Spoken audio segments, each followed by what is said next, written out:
You are a queen, pearls at your throat, silk beneath your hands. When you enter a room, kings and ambassadors stand a little straighter. You've survived court gossip, survived enemies with smiles like knives, and you tell yourself the crown is armor. Until the morning it isn't. May 2nd, 1536, Greenwich Palace. Guards arrive at your chambers with a message you're not allowed to argue with. By order of King Henry VIII, you are arrested for high treason, adultery, and conspiracy against the crown. And the worst part? When you ask what crime you committed, they don't answer. When you ask to see your husband, they refuse. When you ask to see your daughter Elizabeth, not even 3 years old, people suddenly find the floor fascinating. Within hours, you're on a barge crossing the Thames. The river is cold and indifferent, like it's seen this before, and then it rises in front of you. The Tower of London, not a building, more like a mouth, a stone mouth that swallows people and never quite gives them back.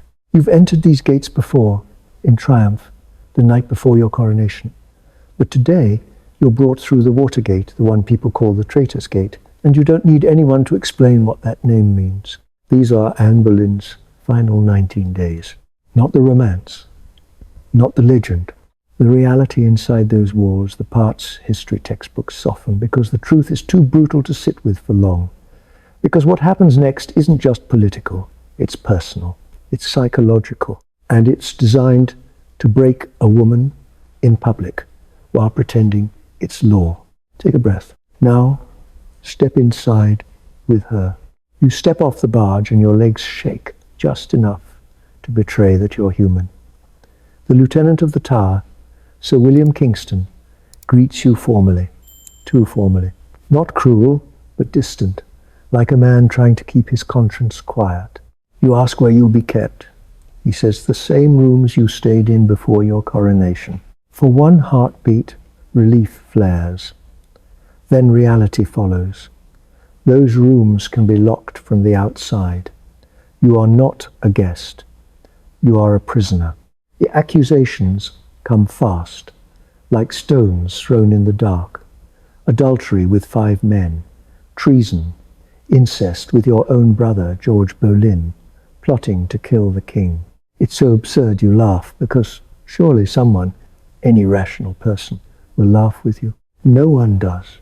And here's what you don't know yet. The thing that turns your stomach later, when the hours stretch long and the walls feel closer. Henry has already chosen your replacement. Her name is Jane Seymour, quiet, obedient. Everything you are not. You also don't know the machinery moving against you has a face. Thomas Cromwell, the King's Chief Minister. The charges aren't simply found, they're arranged, built like a stage set. Because removing you solves problems. It clears the path toward a male heir. It protects Cromwell's position. It calms the factions at court that have been sharpening their teeth for years. While you sit in a room that used to feel like luxury, men accused alongside you are already in custody, already being pushed toward confessions. And one name in particular will become the match that lights the whole fire. Mark Smeaton, a court musician, barely 20, who confesses under torture.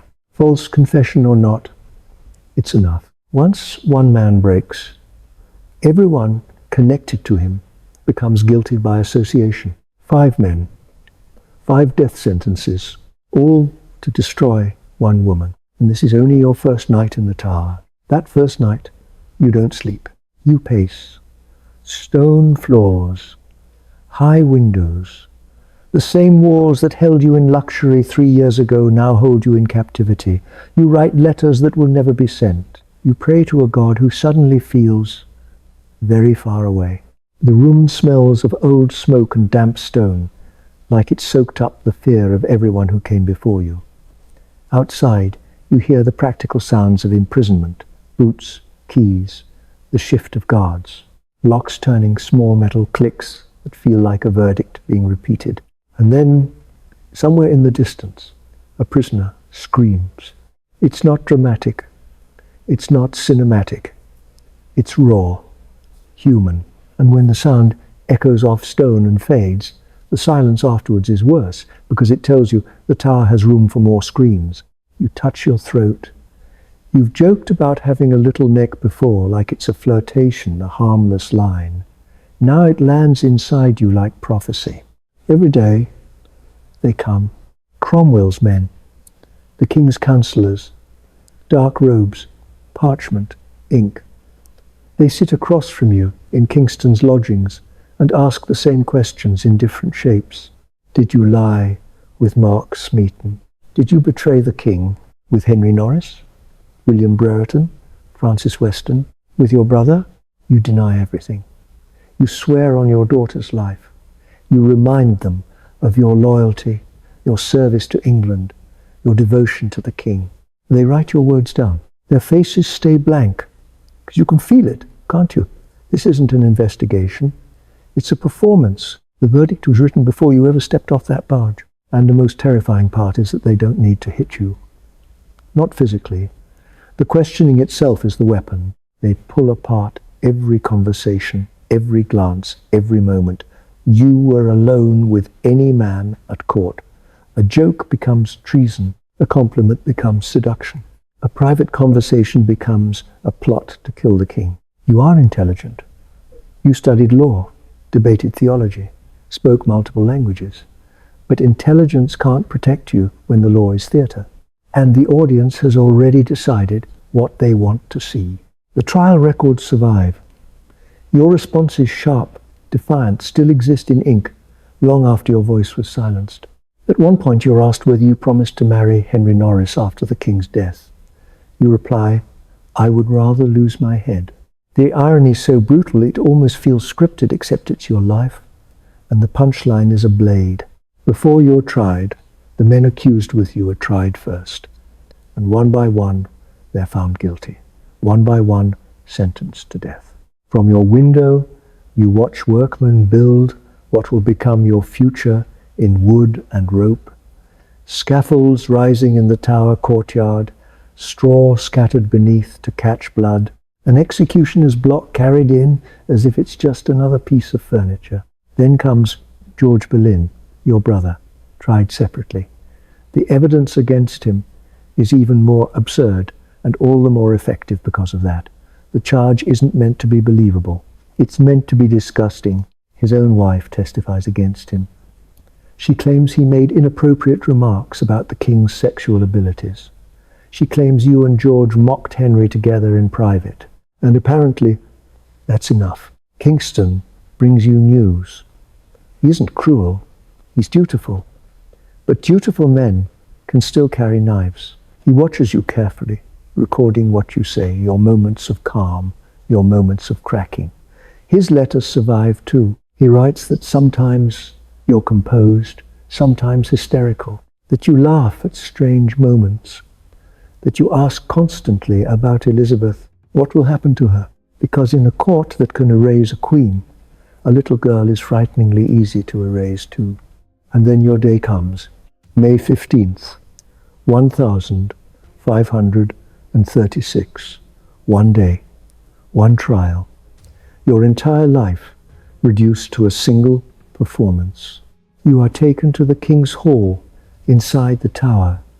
The queen herself walked in like evidence. 2,000 people crowd in to watch. Nobles, merchants, foreign ambassadors. For them, it's spectacle. For you, it's the end of the world, wearing formal clothing. You are not allowed a lawyer. You are not allowed to call witnesses in your defense. And the case against you?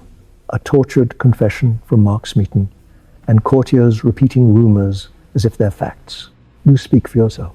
And this is where the story becomes even more chilling, because the transcript makes it clear you are calm, clear, precise. You answer each charge with logic. You remind the court of your loyalty, your service, your innocence. The judges don't meet your eyes. Your uncle, the Duke of Norfolk, presides your own blood. He reads the verdict without emotion. Guilty, the sentence: death, burning, or beheading at the king's pleasure. And you don't cry. You bow. You speak calmly. You are prepared to die. But you are sorry the men must die because of you. There's something heartbreaking about that, how even when the system is crushing you, you're still thinking outward, still trying to protect other people from the storm. Then you return to your rooms and you wait. History remembers your final speech. History loves a scaffold moment, clean, dramatic, quote-worthy. But the transcript doesn't let us escape into that comfort. It forces us to sit in the worst part, the waiting, the uncertainty, the psychological torture of not knowing when the end will come. Because Henry could pardon you at any moment. He's done it for others. Enemies become allies. Traitors become servants. So every footstep, every key turn, every hush in the hallway becomes a question.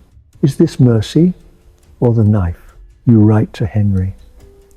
Not begging for your life, you're too proud for that, but asking for mercy for the men accused with you. Henry does not reply. May 17th. From your window, you cannot see Tower Hill clearly, but you can hear it. You can hear the crowd. You can hear the roar that rises when a life ends. And you can smell it too. Blood on the wind, drifting into your room, like the tower, is making sure you understand what's coming. The 5 men are executed. Your brother dies last. That night, you ask Kingston a question that is both practical and unbearable. How will I die? He tells you, the king has shown mercy. Not burning. Not the English axe that often takes multiple blows. Instead, a French swordsman has been brought from Calais, his blade swift and sure, and you laugh. Not because it's funny, because sometimes laughter is the only sound left when fear has eaten the rest of your voice. You touch your throat and say, almost like you're trying to own the narrative, I have a little neck, it will be soon done. Even here, you try to find control. Then comes May 19th. You wake before dawn. You dress carefully, a grey gown trimmed with fur, a white cap covering your dark hair. You pray. You take communion. You ask Kingston if you will die this morning. He says the execution is delayed until noon so more witnesses can gather. Noon comes and goes, delayed again, no explanation. And this is the final cruelty, the waiting again, the not knowing. The king has not given the final order. Candles are lit. The swordsman has arrived. You hear whispers about him through the walls, but still nothing. Your composure starts to fracture. You speak quickly, laugh at wrong moments, repeat yourself, ask the same questions over and over. Will it be today? Tomorrow? Has the king changed his mind? A human mind can only endure so much sustained terror before it breaks. Finally, 8. 0 inches the morning on May 19th. Kingston arrives. His face tells you everything. It is time. The scaffold has been erected inside the Tower grounds, not on Tower Hill like the men. This is a more private execution. Fewer witnesses, less public mess, a controlled ending. You wear a red petticoat beneath your grey gown red, the colour of martyrdom, the colour of blood that's already been promised. You climb the steps. Your hands do not shake, because you've had 11 days to rehearse your death in your mind, to write your final words carefully. Every sentence calculated not for you, but for Elizabeth. If your daughter is going to survive, she needs her father's favour, even now. So you speak clearly. You do not accuse anyone. You pray for the king. You praise him, the man ordering your death, as gentle and merciful. And if that makes your stomach turn, good. Because that's the point. That's the cost of trying to protect a child in a world run by men who can rewrite reality. You remove your headdress. Your hair is pinned up, exposing your neck. You kneel. You arrange your skirts with care, modesty, even at the edge of oblivion. You ask the executioner to wait until you finish praying. You close your eyes. The swordsman approaches from behind, so you will not see the blade. Your final prayer. To Jesus Christ, I commend my soul. Wonnestrok. And then something witnesses reported in letters across Europe. Your lips continued moving for several seconds after, as if still praying, still speaking words no one could hear. Your body is placed in an elm arrow chest. No coffin prepared for a queen. Buried in the chapel of Street Peter ad Vincula. No monument, no ceremony. Your grave unmarked for centuries. Elizabeth is declared illegitimate. Your marriage annulled retroactively as if you never existed. Portraits destroyed, letters burned. And Henry marries Jane Seymour 11 days later. So what really happened in the Tower? Not a tragic love story, not political necessity, a calculated destruction of a woman who inconvenienced a king. Anne Boleyn wasn't a perfect victim. She was ambitious, sharp-tongued, she made enemies. But she was a victim, and her final 19 days deserve to be remembered not as legend, but as truth. She died alone, betrayed by the very man who once vowed to love her forever. But history has a memory of its own. 22 years later, Elizabeth, the daughter Henry had once dismissed as worthless for not being a son, was crowned Queen of England. She ruled for 44 years in what would come to be known as the glorious Elizabethan age. And that was Anne's final resounding victory, quiet but eternal. Anne's death did not simply mark the end of a life. It ignited a new chapter in English history. She did not die because of guilt, but because she dared to step into the center of power with ambition, intellect, and a vision far ahead of her time. She did not fall from weakness, but because she threatened the very foundations of a male-dominated order.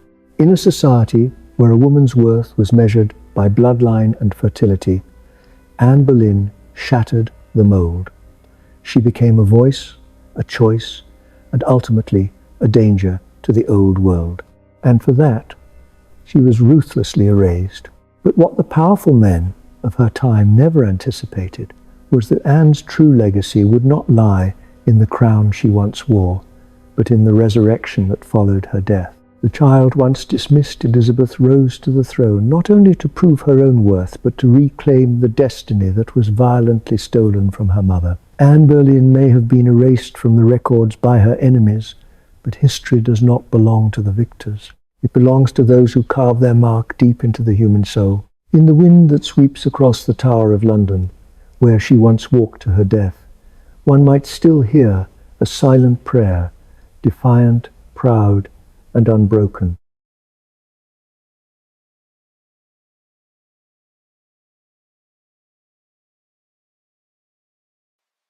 She survived Henry VIII, the most feared king in England, only to die whispering that the man she loved had murdered her.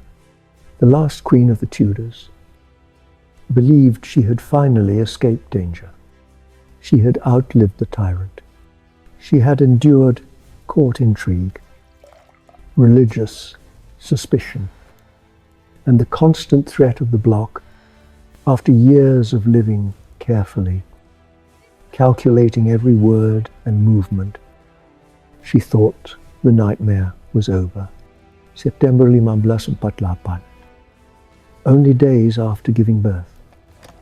Her body began to fail her. A fever tore through her, brutal and unstoppable. As her strength drained away, Catherine fixed her eyes on her husband, Thomas Seymour, and spoke the word no one wanted to hear. Poison.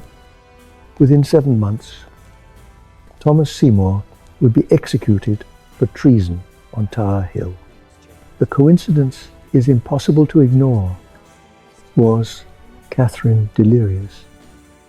Her mind broken by infection and pain, or did she understand something about the man she married?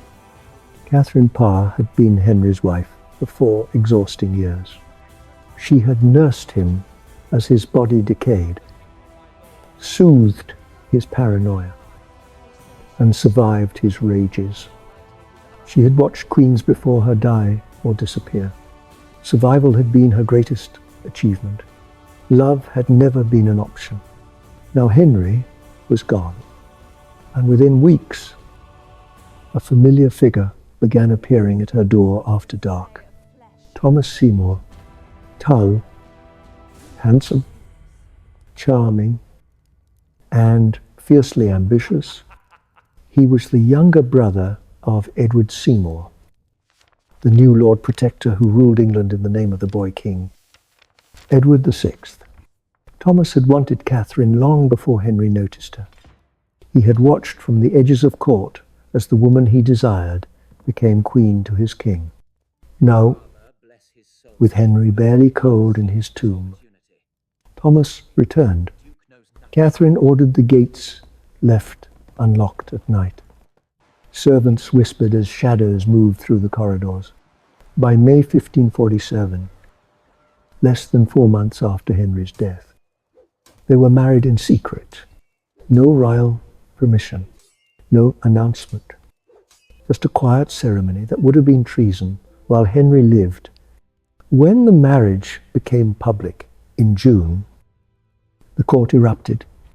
The king's widow had remarried in 4 months. It was seen as scandal, disrespect, and recklessness. But Catherine believed she had earned this choice. She had survived a tyrant. Now she wanted something for herself. Not everyone was willing to forgive her for that decision. Anne Stanhope, Duchess of Somerset and Thomas's own sister-in-law, despised Catherine.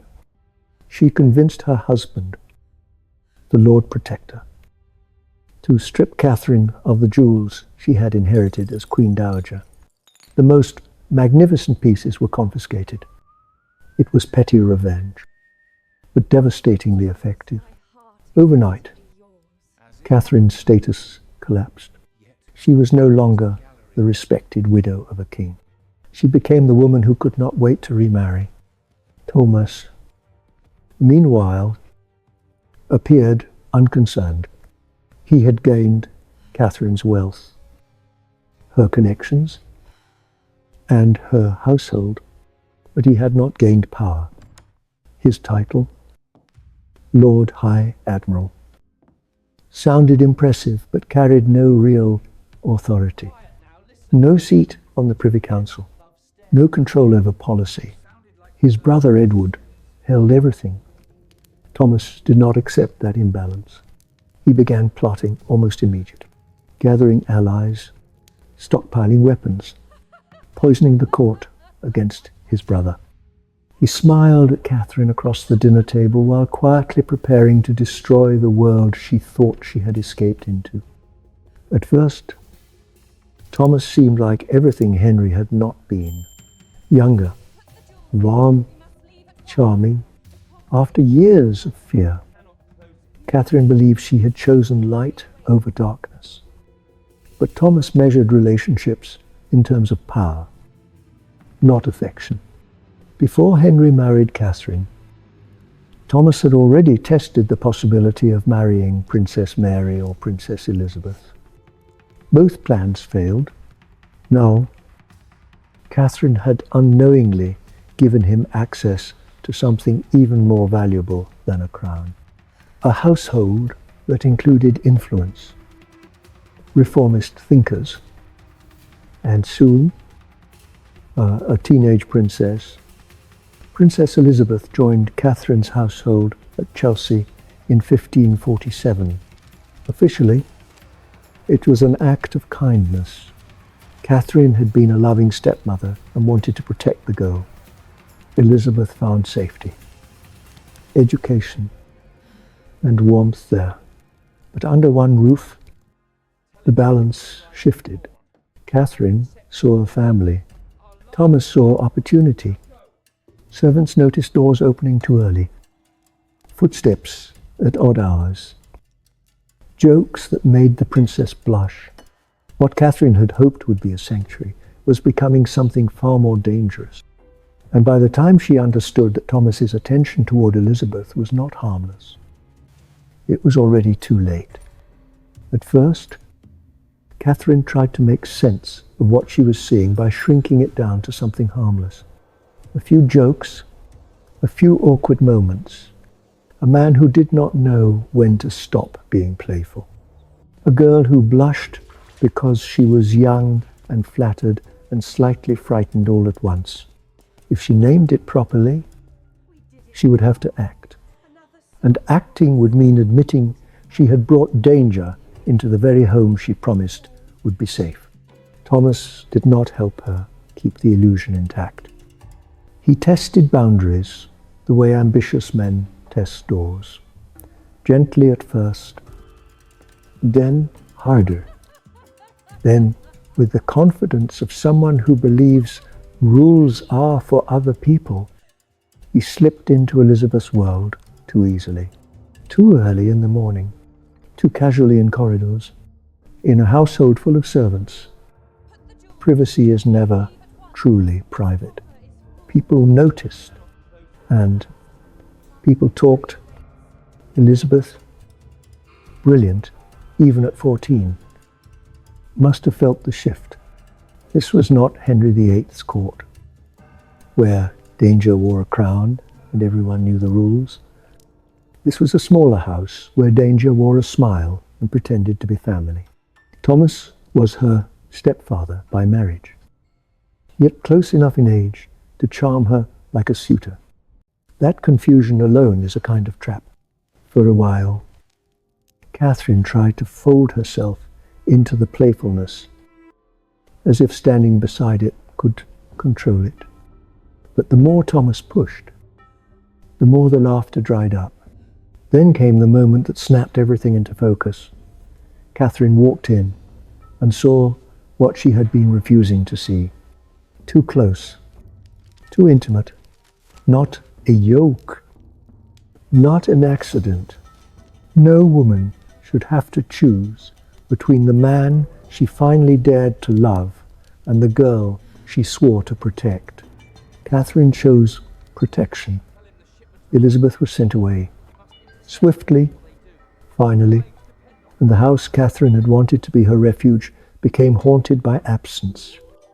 By the time spring turned into summer in 1548, Katherine's life looked calm from the outside, but inside it was hairline fractured.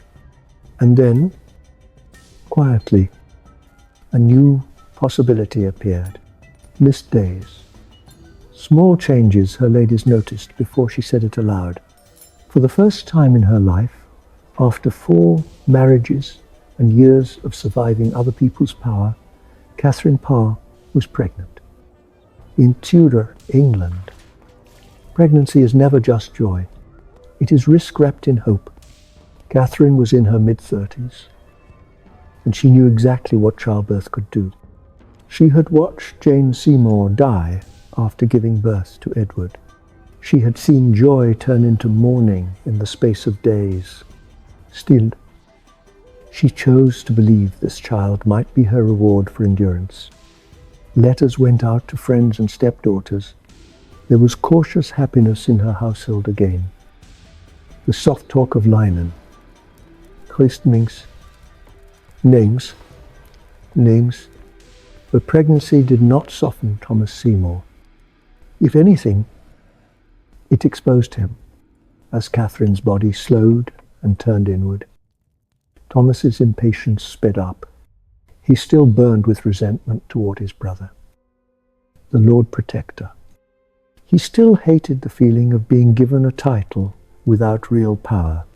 Chelsea and then Sudeley began to feel less like a home and more like a waiting room for his next move. And Katherine felt that split.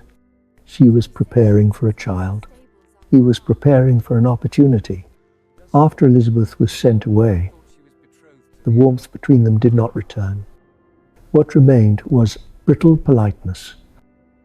A marriage that looked respectable from a distance, and a woman carrying a baby while privately realizing she might be more alone than she has ever been. A late summer heat lay over Sudeley Castle when the first pains began. Katherine's world narrowed to one goal: survive the birth. On August 30th, 1548, labor started in earnest. Servants moved quickly along stone corridors. Midwives were called. Doors closed. Candles burned low. Outside, the Gloucestershire countryside carried on as if nothing important was happening. Inside, hours blurred into exhaustion and prayer. Catherine knew the risks better than most.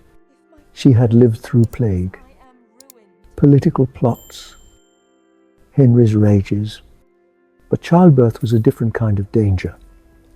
Not a decision made by men in council, but something that could turn lethal without warning. The labor was hard, but it did not end in immediate catastrophe. When the child finally arrived, relief flooded the chamber. A baby girl, small, squalling, alive. They named her Mary Seymour. The name carried layers.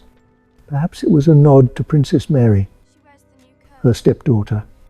Perhaps it was a quiet attempt to mend fractures and hold the Tudor family together in symbolism, if not in reality. For Catherine, it was deeply personal. She had spent years being a stepmother and a political caretaker. Now, at last, she was a mother. For the first days, the story felt almost gentle. Catherine was reported to be in good spirits. She asked after the child. She let herself imagine a future built on something other than fear. Thomas moved in and out, offering smiles and gestures that could pass for affection. But the rift between them never truly healed. Still, for 6 days, there was cautious relief. No fever yet. No delirium. No sign that death was waiting quietly in the next room. Then, after 6 days, the change arrived so subtly, it could have been mistaken for ordinary recovery. A little more heat in her skin, a deeper ache low in her body, fatigue that felt heavier than it should. Catherine knew her own strength, and this felt wrong. The tiredness did not lift. The pain did not ebb. It crept. The women around her had seen this shadow before, even without the language of infection. Childbed fever, the quiet killer that so often arrived after a birth that seemed successful. One moment a mother is propped against pillows speaking of christenings. The next she is burning from the inside out. As Catherine's temperature climbed, the room changed. Days blurred into sweating and shivering. Uneasy sleep broken by pain. The chamber that had held her newborn joy became a trap of breathless heat and whispered conversations. Somewhere in the castle, her baby cried and fed and slept. Unaware, her mother was slipping away. Fever does not only attack the body, it warps the mind. In clear moments, Catherine could pray, ask after Mary, speak with the calm intelligence she was known for. Then the delirium returned in waves, dragging up memory and fear. Elizabeth's sudden removal, the embarrassed glances of servants, Thomas's restlessness, the sense that the man closest to her was also the man who stood to gain most from her absence.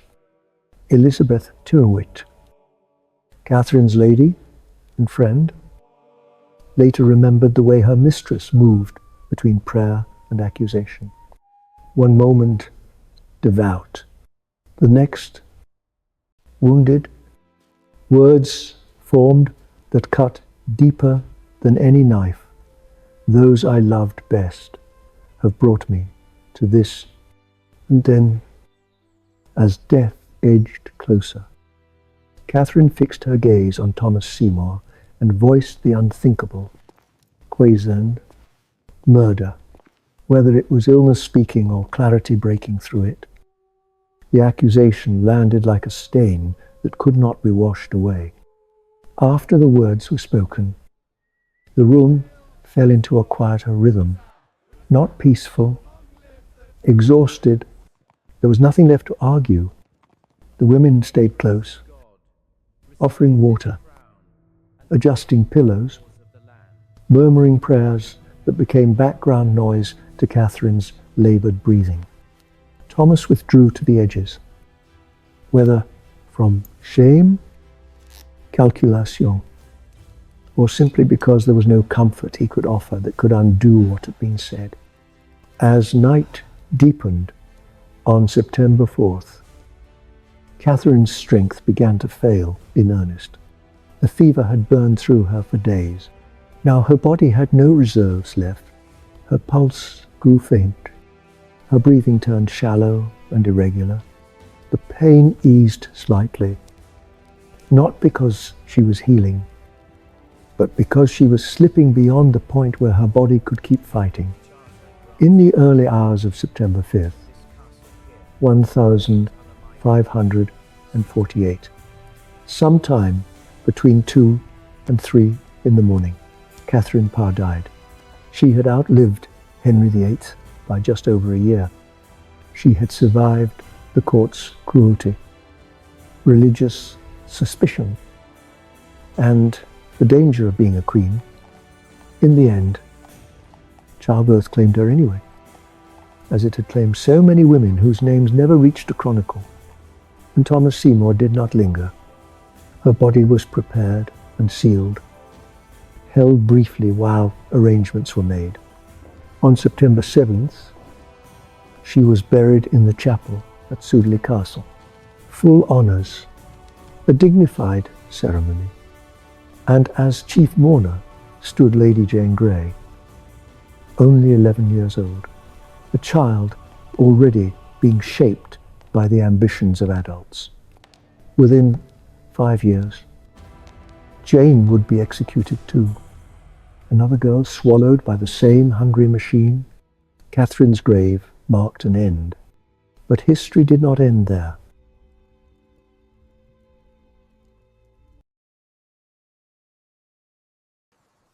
A young queen, fulfilled in her duty, fading quietly once her purpose was complete. But that version exists for comfort, not for truth. Hampton Court Palace, October 1537. Jane is 29 years old. She has been in labour for days, and now 12 days after it all began. She is still in the same chambers, still weak, still drifting further away, while the court celebrates the birth of a prince. For centuries, history has clung to one dramatic explanation, a caesarean section, the desperate king, a brutal decision, one clean, shocking moment that makes sense of everything that followed. But Jane Seymour was not cut open to save her child. That image comes from later writers, ballets, and political enemies who wanted a villain. The records written by people actually present in 1537 tell a far more unsettling story. Jane survived the birth. She lived long enough to sign letters, to receive visitors, to smile weakly and play the part of a triumphant mother. In Tudor England, cutting into a living woman's abdomen was not a gamble. It was a guaranteed death within hours. Jane lingered for nearly 2 weeks. Her timeline alone dismantles the myth. And once the legend collapses, a far darker question emerges. If she was not killed by a blade, what was slowly killing her while everyone believed the danger had passed? The caesarean myth survived because it was useful decades after Jane's death. England was split by religious war. Henry VIII had broken with Rome, dissolved monasteries, and crowned himself head of the Church of England. To Catholic writers abroad, he was not merely controversial, he was a tyrant. In 1585, Nicholas Sander, a Catholic exile, claimed Henry had been offered an impossible choice: save the Queen or save the child. According to him, Henry chose the heir and ordered Jane cut open. It was vivid, it was damning, and it required no proof to spread. Ballads carried the image across generations. Folk songs repeated it until it hardened into fact. By the 19th century, even serious historians accepted the story without question. It fit perfectly into the image people wanted of Henry. Cruel, obsessed, monstrous. But the myth does something else. It simplifies Jane's death into a single act of violence. One decision, one man to blame. What it hides is far more uncomfortable. Jane did not die in one dramatic moment. She died slowly, invisibly, in a way so ordinary it was barely worth recording when it happened to common women. That is the real horror. To understand it, you have to return to the beginning, before the songs, before the propaganda, before history softened the truth into something easier to digest. You have to step back into Hampton Court in early October 1537, when everything was still carefully arranged, controlled, and hopeful, and no one yet realized that the danger was only just beginning. October 9, Jane Seymour's labour begins. Hampton Court Palace has been prepared for weeks. The birthing chamber is sealed according to custom. Tapestries line the walls. Candles are ready across London. Prayers are ordered in churches for the safe delivery of the Queen and the long-awaited Prince. This birth is not simply personal. It is political. England's stability depends on its outcome. Almost immediately, something feels wrong. The baby is poorly positioned. Hours stretch into a full day. Then a second night passes with no resolution. By the morning of October 10, Jane has been labouring for more than 24 hours. Pine, exhaustion, fear. None of it is recorded. History does not preserve a queen's suffering, only her success or failure. By the third night, the atmosphere in the palace has changed. This is not how royal births are meant to unfold. In London, priests gather in solemn procession. Vigils are held. The mayor and aldermen pray publicly for the Queen's life. Jane's labour drags on for nearly 30 hours, each one draining her strength. Finally, in the early hours of October 12, the ordeal ends. At around 2 in the morning, the child is born. Assun, healthy, alive. Everything Henry has wanted for decades lies crying in that chamber. The relief is overwhelming. The physicians exhale. The attendants whisper congratulations in the corridors. England has its prince, and Jane, broken with exhaustion but alive, appears to have survived the worst of it. This is where the story becomes unbearable. Jane does not collapse after the birth. She does not fade quietly in the first hours. She seems, by Tudor standards, remarkably well. That same day, she signs the official letters announcing the birth of Prince Edward. Her signature is shaky, but clear. 3 days later, on October 15, Edward is christened in the Chapel Royal at Hampton Court. Jane does not attend the ceremony itself, but witnesses report seeing her afterward, sitting upright in bed, pâle, but alerte, smiling as she receives congratulations. She plays her role perfectly. The court believes the danger has passed. Celebrations continue. Gifts arrive. Messages are sent to foreign courts. Henry, finally the father of a legitimate son, is said to be in unusually high spirits. And all the while, something inside Jane's body has already begun to decay. During those long, traumatic hours of labour, the placenta should have been expelled completely. But sometimes, a small fragment tears away and remains behind. It is easy to miss. Invisible from the outside, deadly if left unchecked. In the warmth of the womb, that fragment begins to rot. Bacteria multiply. Infection takes hold.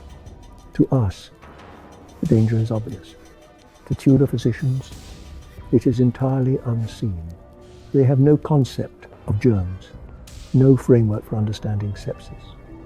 They treat what they can observe: weakness, fever, digestive distress. They cannot fight an enemy they do not know exists. There is a bitter irony here. Childbirth had long been women's work. Midwives, through generations of experience, knew that the days after birth could be just as dangerous as labor itself.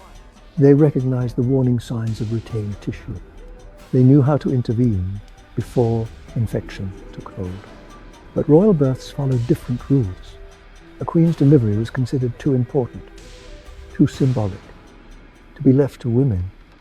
Male physicians took control, armed with university training, Latin texts, and enormous confidence. What many of them lacked was practical experience. For several days after Edward's birth, Hampton Court remains a place of quiet triumph. Jane rests behind closed doors, receiving visitors in carefully managed moments. Everything appears normal. Then, on October 15, 4 days after the birth, the illusion shatters. Jane suddenly becomes violently unwell. Severe intestinal distress drains her strength. In court records, it is described politely, almost delicately, as a harsh lax. In reality, it is uncontrollable diarrhea, devastating for a woman already weakened by blood loss and exhaustion.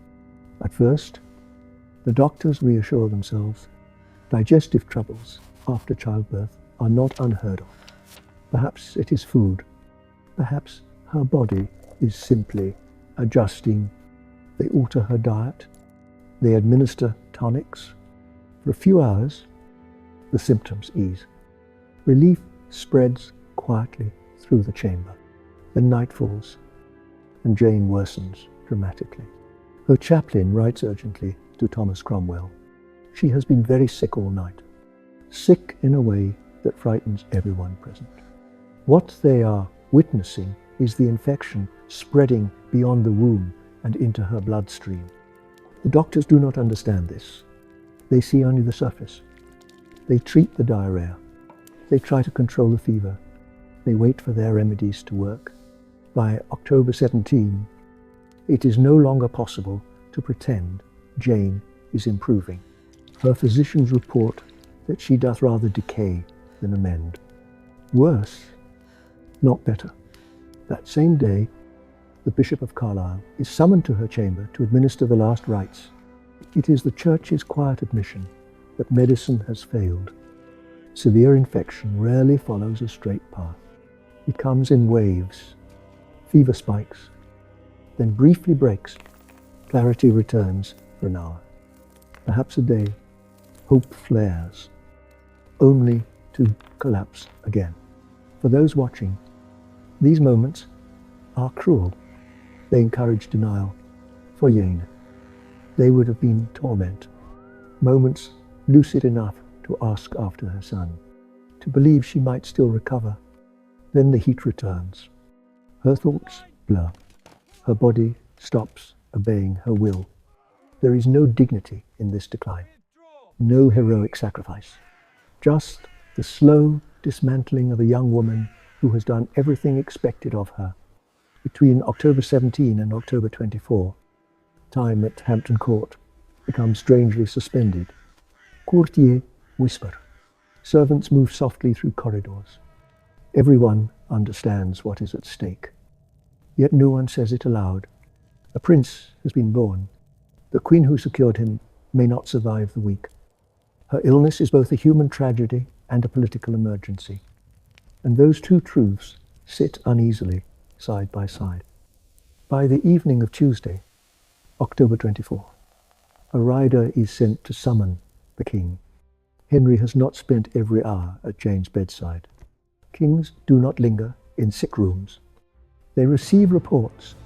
They keep distance. But now the message is unmistakable. If Henry wishes to see his queen alive, he must come at once. What he finds is not a peaceful woman fading gently into death. It is septic shock. Jane's skin is pale and damp with fever. Her breathing is shallow and labored. Her body is shutting down, system by system, as toxins flood her bloodstream. Sepsis does not grant grand farewells. It steals clarity. Jane may not even have known Henry was there. The irony is brutal. Henry has reshaped an entire kingdom to secure a male heir. That heir now sleeps safely in another room, while the woman who gave him the future he craved is dying beyond the reach of power. Wealth, or command. Sometime in the deep hours of the night, Jane's body stops fighting. There is no dramatic moment, just the quiet realization that her breathing has ceased. 12 days after giving birth, Jane Seymour is dead. By morning, court protocol takes over. Her death is described carefully, softened into complications of childbirth. Her suffering is polished away. Over time, the caesarean myth grows because it is simpler. One blade, one veil line, one moment to point to and say, that is where it went wrong. The truth is far more disturbing. Jane did not die from cruelty. She died from ignorance, invisibility, and a system that rewrote women's pain into something easier to live with.